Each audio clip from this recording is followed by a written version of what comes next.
میں کسی مولانا سے شادی کروں گی۔ ارے اس کی تو مت ماری گئی ہے، بے وقوف لڑکی، اس لیے اسے MSc کرائی تھی کہ یہ اس قسم کی بات کرے گی۔ خیرالنساء کا غصہ بھڑکا ہوا تھا۔ تعجب تو مجھے ہو رہا ہے، دنیا کی حقیقتوں سے ناواقف یہ نادان لڑکی آخر کسی مولوی کے ساتھ دشواریوں کو کس طرح جھیل پائے گی؟ باپ امین الحسن کے چہرے پر فکر کی گہری لکیریں پھیلتی جا رہی تھیں۔ سنیے سونو کے ابو، میں تو سمجھا کر تھک چکی ہوں، الٹا مجھے سمجھانے لگی جا رہی ہے۔ اللہ رسول کے کیا کیا حوالے پیش کرنے لگتی ہے، ایسے میں بھلائی سے کیا کوئی معقول بات کی جا سکتی ہے؟ آپ ہی سمجھائیے۔ خیرو تو گھبرا مت، میں اسے سمجھاتا ہوں، وہ میری بیٹی ہے، تعلیم یافتہ ہے، سمجھ جائے گی۔ خیرالنساء اور امین الحسن بستر پر دراز ہو گئے اور دونوں اسی فکر میں غرق تھے، آخر ان کی بیٹی نعمہ کا کیا ہوگا۔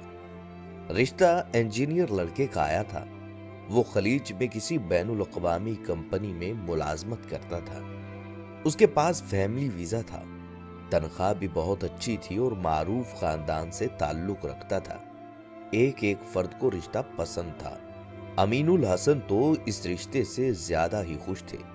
خیرو تیری بیٹی راج کرے گی، راج، لڑکے کے پاس فیملی ویزا ہے، ارے ادھر اس کا نکاح ہوا اور ادھر اڑ جائے گی تیری نامہ۔ شہر میں 4 کمرے کا فلیٹ لے کر دیتا ہے وہ، اور کمپنی کی طرف سے بہترین گاڑی ملی ہوئی ہے۔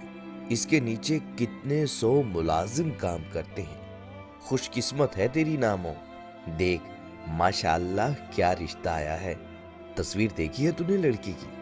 ارے پرنس لگتا ہے، ماشاءاللہ، عرب شہزادے سے کم نہیں۔ خیرالنساء بھی ہاں میں ہاں ملا رہی تھی، اس کی خوشیاں اس کی نگاہوں کی چمک سے ظاہر ہو رہی تھی۔ خوشی کا یہ عالم تھا کہ وہ ٹھیک سے الفاظ تک ادا نہیں کر پا رہی تھی۔ امین الحسن سے کہہ رہی تھی، بس جی اب اللہ کے لیے جلدی جلدی تیاری شروع کر دیجئے اور اللہ سے دعا کیجئے کہ رشتے کو کسی کی بری نظر نہ لگے۔ میں نے تو تصویر نامہ کے کمرے میں رکھ دی ہے، کسی وقت دیکھ ہی لے گی وہ بھی۔ بہت خوش نصیب ہے ہماری گڑیا۔ دوسرے دن ماں نے اس سے تصویر کے بارے میں پوچھا تھا اور اس کے جواب سے حیرت ہی میں پڑ گئی۔ نامہ کہنے لگی، امی مجھے لڑکے میں کوئی کمی نظر نہیں آتی، سوائے اس کے کہ میں کسی عالم دین مولانا لڑکے سے شادی کرنا چاہتی ہوں۔ خیرالنساء بولی، یہ تو کیا بکواس کر رہی ہے؟ تیرے ابو اس رشتے سے کتنے خوش ہیں تمہیں کچھ پتا ہے؟ مولانا سے شادی کرے گی؟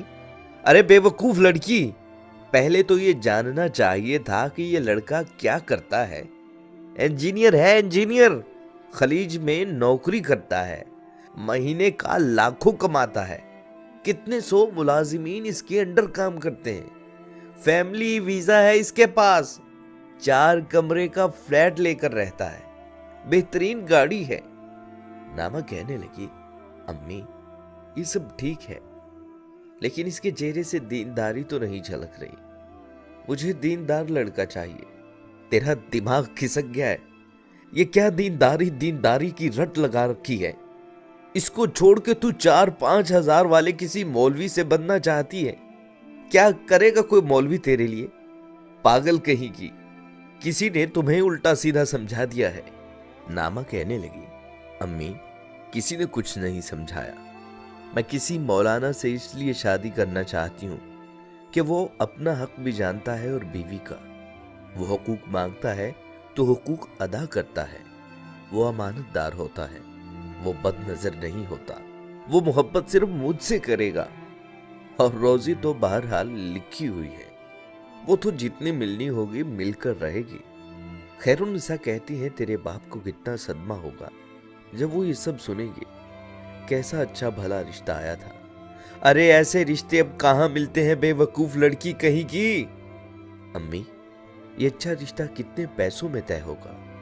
لاکھوں کمانے والے کتنے لاکھ کی مانگ کرے گا، یہ بھی معلوم ہے نا؟ خیرالنساء بولی، یہ تیرا مسئلہ ہے یا تیرے والدین کا مسئلہ ہے؟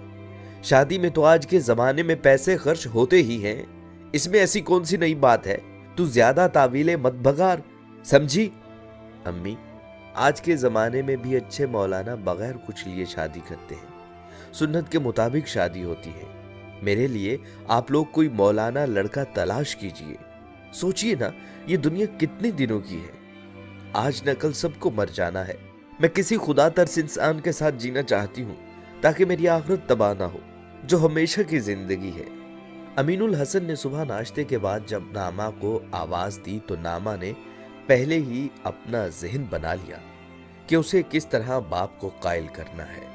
अमीनुल हसन बोले, बेटा, हम लोगों ने आपके लिए एक रिश्ता देखा है। हम सब लोगों को तो लड़का बहुत पसंद है। आपकी अम्मी बता रही थी कि आप। अब्बू, मुझे कोई एतराज नहीं है, लेकिन अगर आप मेरी खुशी चाहते हैं तो मेरे लिए कोई दीनदार आलिम दीन लड़का देखिए। मैं जानती हूं कि ये सब सुनकर आपको अच्छा न लगेगा, लेकिन मैं फिर भी आपसे यही गुजारिश करूंगी।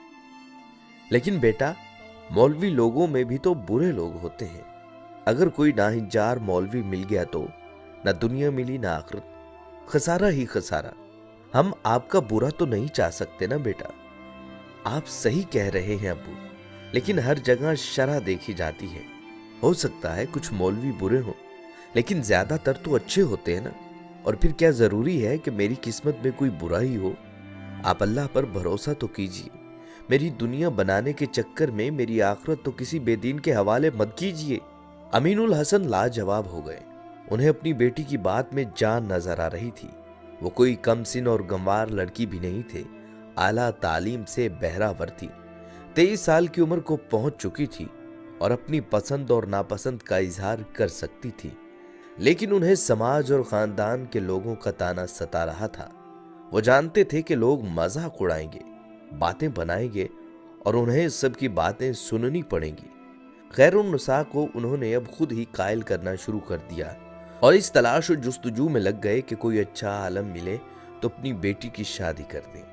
अल्लाह का करना देखिए, उन्हीं दिनों शहर में दीनी जलसा हो रहा था। एक नौजवान आलिम दीन कुरान और सुन्नत के दलाइल की रोशनी में धुआंधार तकरीरें कर रहा था। अमीनुल हसन की आंखों में उम्मीद की रोशनी झिलमिलाने लगी। 6 महीने के अंदर शादी हो गई। मौलाना एक दीनी अदारे में तदरीसी फराइज अंजाम दे रहे थे। वही कोई 10,000 तनख्वाह थी। शादी बड़े ही सादा अंदाज में बगैर किसी सलामी के हुई। नामा को ऐसा लग रहा था जैसे उसके पांव जमीन पर ही ना हो। वैसे भी मौलाना शेरवानी में बहुत हसीन लग रहे थे, लेकिन दूसरी तरफ खानदान के लोग मजे जरूर ले रहे थे। चचाजाद भाई अमीनुल हसन से कह रहे थे, चलिए अमीन साहिब, पैसे बचाने के लिए आपने अच्छा कदम उठाया। दीनदारी के पर्दे में यह हरकत आसानी से छुप जाएगी। गांव के मुखिया का तंज था, मुबारक हो अमीन बाबू, नहीं भी तो 25-30 लाख की बचत हो गई। वैसे शादी के बाद इसी पैसे से मौलाना को कोई बिजनेस करवा दीजिएगा। 2 महीने बाद नामा ससुराल से अपने मायके आई थी। वो ऐसे खुश थी जैसे उसे जिंदगी का सबसे बड़ा खजाना हाथ लग गया हो। माँ को इस बात की खुशी थी कि बेटी खुश है। यह अलग बात है कि उसके अंदरून में खलिश अब भी मौजूद थी। अलबत्ता अमीनुल हसन पूरी तरह मुतमईन थे। बाप बेटी के दरमियान बातें हो रही थी, तभी नामा के फोन की घंटी बजी। उधर उसके शोहर थे। वो मोबाइल फोन लेकर कमरे में चली गई। कुछ देर बाद जब वो बाहर आई तो उसका चेहरा खिल रहा था। उसकी आंखें आंसुओं से तर थीं। वो कह रही थी, अब्बू, आपके दामाद ने मदीना मुनव्वरा के एक तहकीकी अदारे में नौकरी के लिए अर्जी दी थी। वो मंजूर हो गई। 1.5 लाख रुपए के साथ रिहाइश फ्री दी जाएगी और फैमिली वीजा भी है। हम लोग अगले 6 महीने के अंदर इंशाअल्लाह मदीना शरीफ में होंगे। खैरुन्निसा अमीरुल हसन को देख रही थी और दोनों मारे खुशी के रोए जा रहे।